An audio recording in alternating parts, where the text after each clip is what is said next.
Who doesn't love summer? Well, lots of people actually, myself included, but who doesn't love summer events in gacha games? With incredible new units and beautiful new skins. Now you're speaking my language. Since Arknights Global is 6 months behind its original release, things like anniversaries and seasonal celebrations tend to get sort of messed up timeline-wise. So we're getting the summer event as a second anniversary commemoration instead of under tides. Because not only did it happen to be perfect timing, but so was the fact that anniversaries come out with limited units, this one being Chen the Holungday. Some of you may find it odd that there's a summer event in January, but I'm sure my fellow Southern Hemisphere inhabitants feel seen for the first time in their lives. I know I do. The skins we'll be receiving with this event are really nice as summer skins tend to be. The most anticipated of the bunch definitely being Mud Rocks, and I can't blame anyone, as both the art and the effects are just absolutely gorgeous. Project Red's is adorable, the effects are quite nice, and the base animation is also super cute. Sideroka's has wonderful art. No, seriously, her original look is cute, but art-wise this feels like such a large improvement for some reason. Jay's stuck on lifeguard duty, and man, I wish the skin had different attack effects, because I can only imagine the things they could have done with it. But just the splash art is also really nice. Then there's Susuro. Thank you for perpetuating the idea of Schrodinger's ears within this game. How do they work? Help. But with all of those aside, let's go through what everyone's most excited for. The units. こんにちは。君がドクターだよね。よかった。チェンさんが言ってた通り、一目で分かったよ。そうだ。俺もコードネームを決めた方がいいよね。テキーラってのはどう？悪くないでしょ？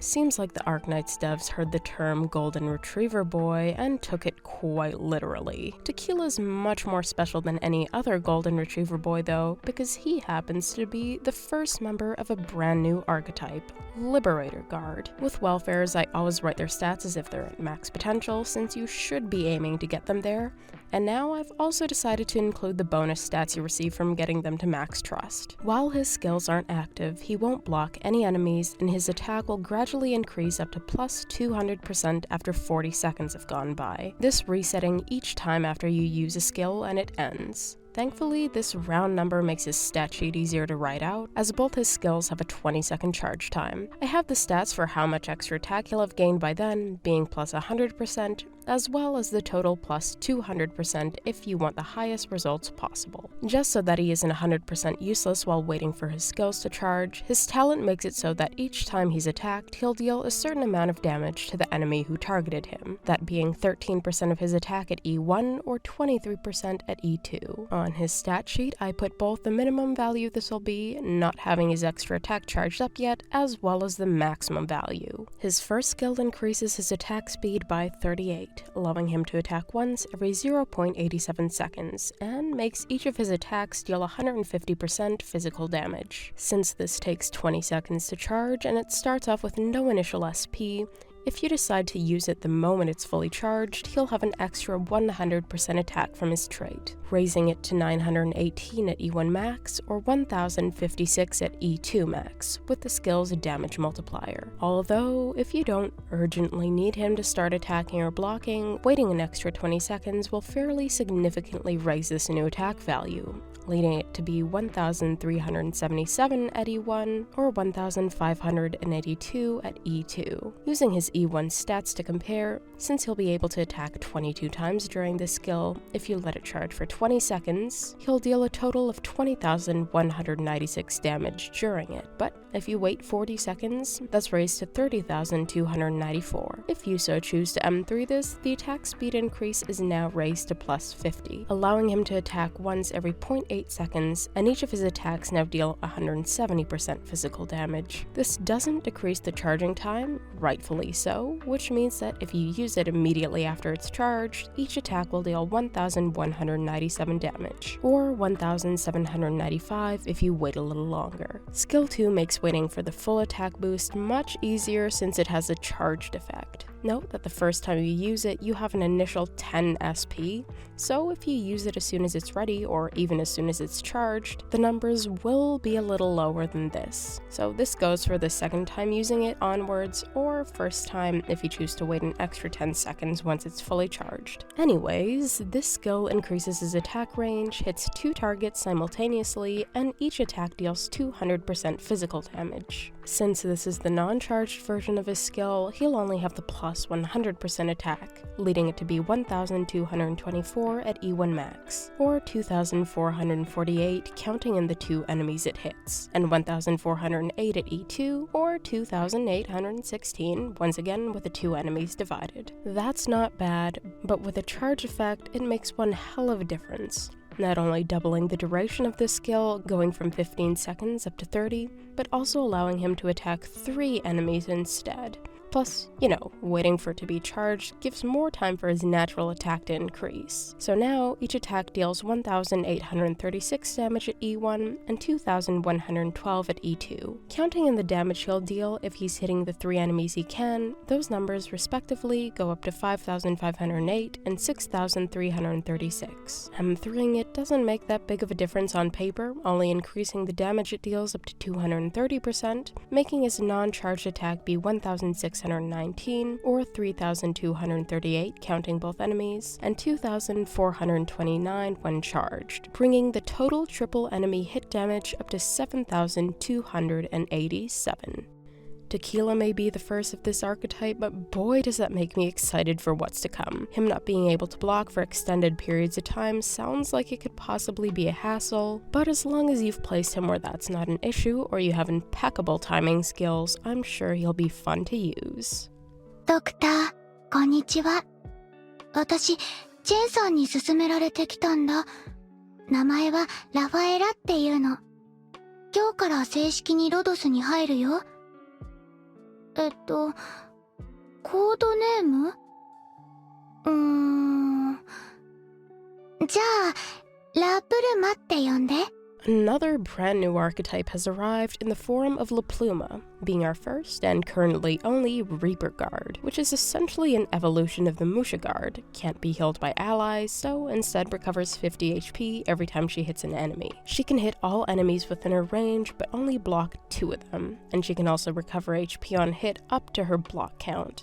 Basically, if there are 4 enemies within her range, she'll hit them all, but only recover HP from 2 of them. Also similar to the Musha Guard is her talent. While their attack speeds increase the closer they are to death, Pluma increases her attack speed by 3 each time she kills an enemy, which makes perfect sense for a Reaper. At E1, this stacks up to 8 layers, making the total increase 24, and at E2, it can stack up to 12 layers, total increase being 36. Her first skill is pretty simple, but nothing to look down on.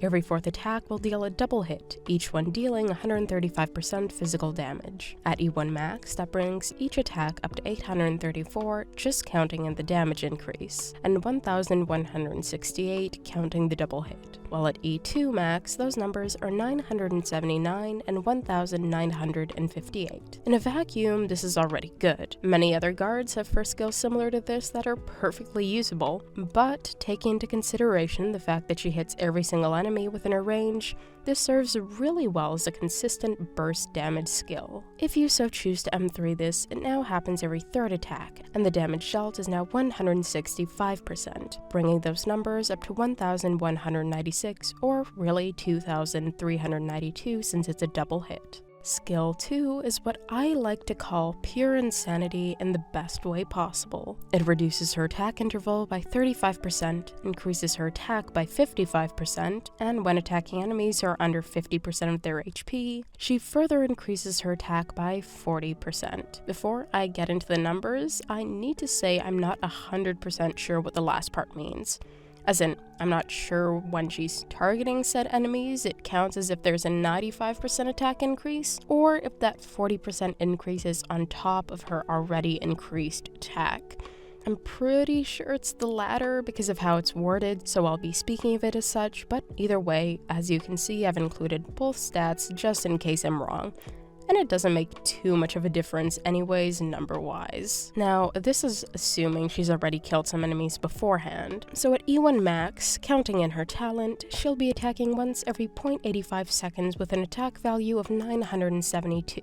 And towards any enemies who are under 50% HP, it'll be a value of 1,361 instead. At E2 max, she'll attack once every 0.77 seconds, with 1,124 attack or 1,574 towards enemies with lower HP, lasting 25 seconds and having 44-second charge time. Just on paper, these numbers already sound pretty good, especially that attack time, but nothing insane, until you once again remember that she will attack every single enemy inside her range, and then it starts sounding a lot better. M3ing it further enhances how ridiculous this skill is, reducing her attack interval by 50%, increasing her attack by 70%, and further increasing it by another 50% when specifically attacking enemies under 50% of their HP. Now she attacks every 0.59 seconds, dealing 1,232.5 damage to any poor soul in her way, or 1,849 when they're closer to dying, so their misery can end even quicker. While this skill is active, not even counting in the boost from attacking enemies with lower HP, her DPS will be 2,089 compared to 755 without it. A 25-second duration and a 40-second charge time is already a pretty good ratio, but in terms of pure output, she attacks 41 times while the skill is charging and 42 times during it, which isn't a huge difference, but it really is quite a lot since there's a 15-second difference between them. The Pluma is insane, honestly. The biggest downside to her has nothing to do with, well, her, and instead makes me concerned for the future of Musha guards, especially once we get a 6-star Reaper. But I won't deny that I'm very excited to see how OP they'll be whenever that day comes. ドクター、こんにちは。ケルシー先生が今日から僕はドクターの配下になるって言ってたよ。相変わらず正式なオペレーターとしては認められないみたいだけど、ドクターが手伝ってほしいことがあれば何でも力になるからね。While the two 5-stars in this event are brand new archetypes, the two 6-stars are the first high-rarity iterations of existing archetypes, Mizuki being a stalker specialist. Wow, that sounds really bad out of context, but anyways, he has the stalker trait of attacking all enemies within his range, having a lower priority of being targeted by enemies, and if he is, he has 50% physical and arts evasion. Mizuki's talents are definitely a kill the dying quicker type deal.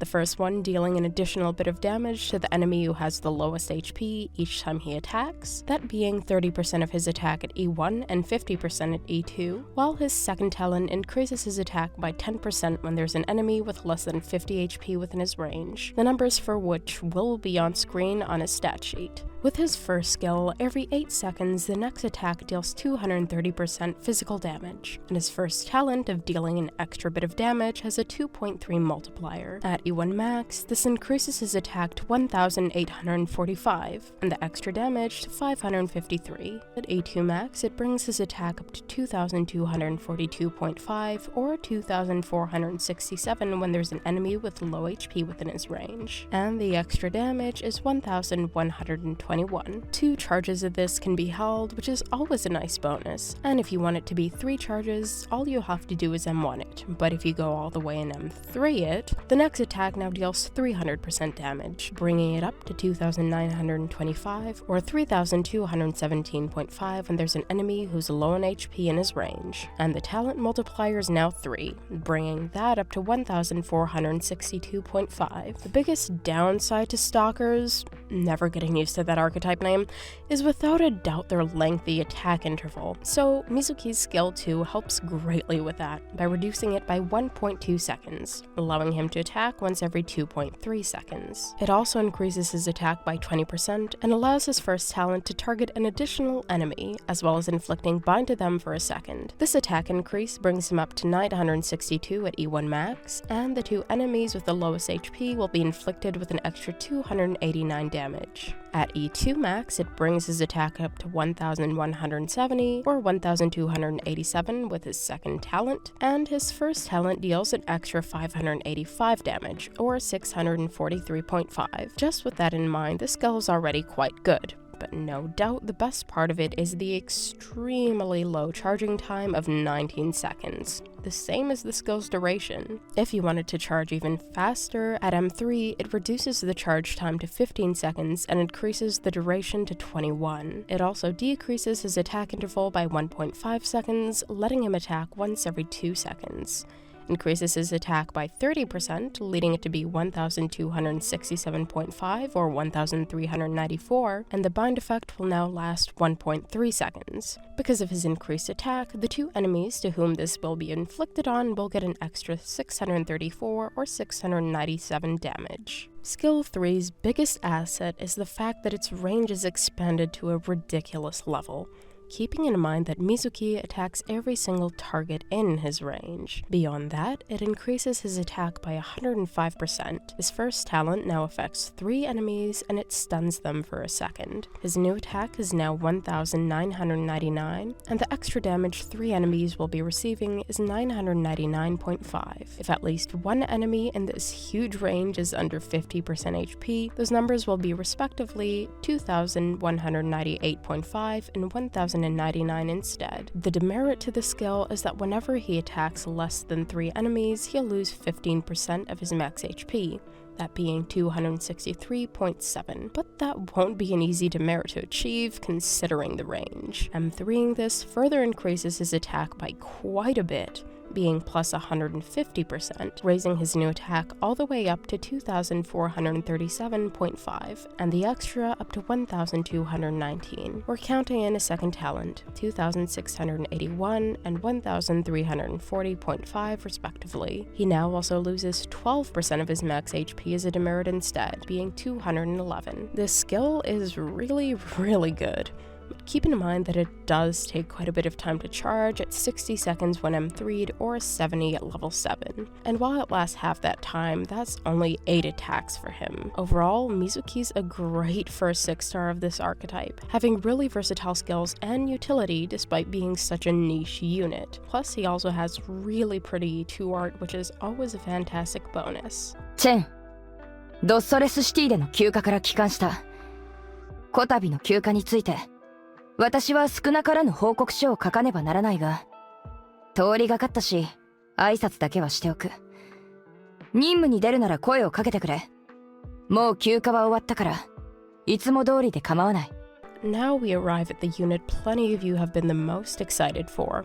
Chen the Holungday, our first 6-star spread shooter, having an only 6-tile range but attacking all the units in it and doing 150% damage to those in the front 3 tiles. Bringing something new to the table, instead of lasting X seconds, each of her skills have X amount of ammo, which will end once the ammo runs out. Her first talent gives her a 15% chance of not consuming any ammo each time you activate her skills at E1, and once you E2 her, that's raised to 20%, as well as giving any other sniper operators with ammo a 10% chance to not consume any. Her second talent is a base attack speed boost by 8, which will be on her stats, or a boost of 12 when there are water tiles on the stage, which allows her to attack every 2 seconds in those scenarios. Her first skill increases her attack by 70% and applies her trait to all enemies within her range, aka they all receive 150% damage, bringing her E1 max damage up to 1,859 and her E2 max damage up to 2,176. There isn't too much else to say about this since it's pretty straightforward. She charges it by attacking, so this'll pop off every 6th attack. It gives her 4 ammo, which means it'll last for 4 attacks.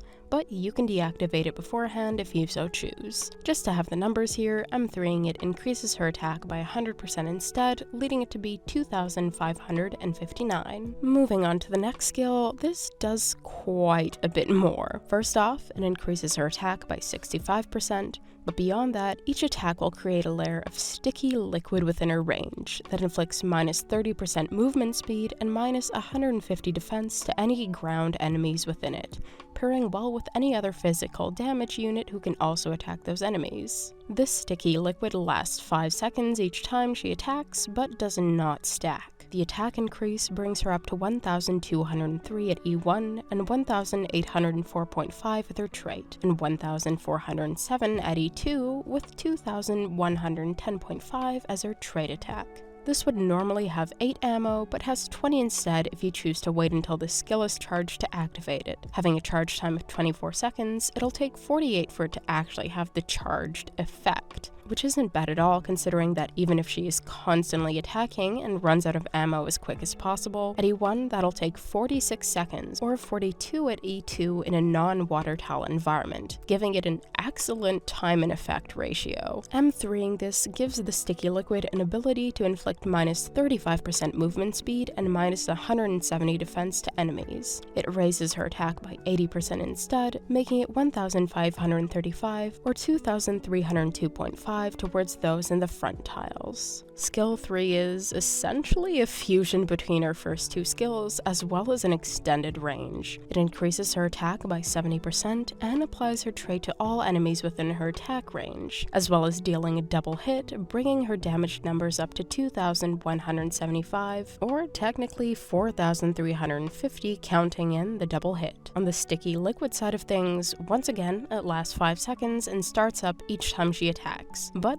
this time it inflicts minus 40% movement speed and minus 200 defense to the enemies within it. This skill is a little bit different to the others, as in, while it gives her 32 ammo, it takes up 2 instead of 1 each time she attacks, meaning she'll get in a total of 16 attacks before using it all up. This skill takes a minute to charge, but just like Mizuki's, I'd say that's pretty fair since it's an attack on every single enemy within this new range, and in this case it's a debuff to them as well. M3ing it increases these debuff values to minus 45% movement speed and minus 220 defense, as well as increasing her attack by 100% instead, bringing the damage up to 2,559, but really 5,818 because of the double hit. Chen's a pretty ridiculous unit, and I mean that in the best way possible.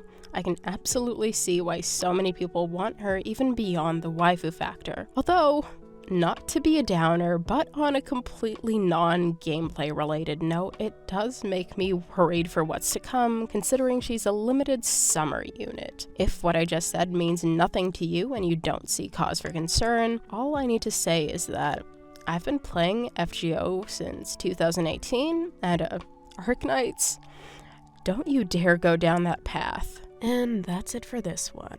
First of all, if you're watching this before you've rolled, I'm wishing you the absolute best luck possible. May you get everyone you want, and maybe even some dupes of them to raise their potential. The second thing I have to say is, hi. It's been a really long time, over half a year to be exact. Last time I uploaded was in June, I think. The exacts don't matter. What does matter is that I'm back. Finally. I won't get into all the reasons why I've been gone so long right now. Not the time and place, but I will say I tried to come back with the Under Tides event. That was my plan, but then while I was about 98% done making the video, my entire computer crashed and the file got corrupted, which is lovely. All that matters is that I'm actually here now. I honestly really missed making videos. I don't know, it's something I genuinely enjoy, and yeah, it was necessary to stop for a little while, but hey, hello, I'm here. One more thing, you probably noticed from my intro and maybe my banner if you've checked my channel page, but I'm gonna change my channel name. One of the reasons I found it hard to come back was that I chose the name Skeefs on a complete whim. I don't know, I guess I was embarrassed and I didn't want to use the name that I've been using for many years, which is Void. So there was sort of this disconnect between me and the channel because, I don't know, it wasn't me, if that makes any sense. So, I don't know, in a week or a few days, I'll be changing my name. I'll obviously make a community post to say, hi, this is me, don't worry, you didn't accidentally subscribe to someone you don't know.